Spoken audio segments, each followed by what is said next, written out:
Yes, you may qualify for Social Security disability benefits if you have recently had a knee replacement, but it might not be as easy as you think.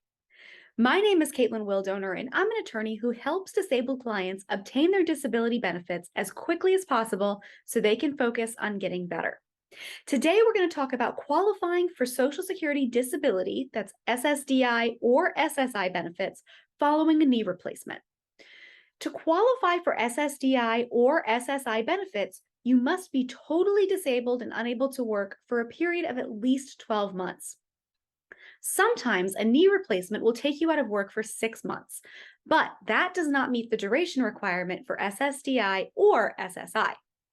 If you have ongoing functional limitations after the knee replacement and after the initial course of physical therapy, you want your doctor to notate that in your file.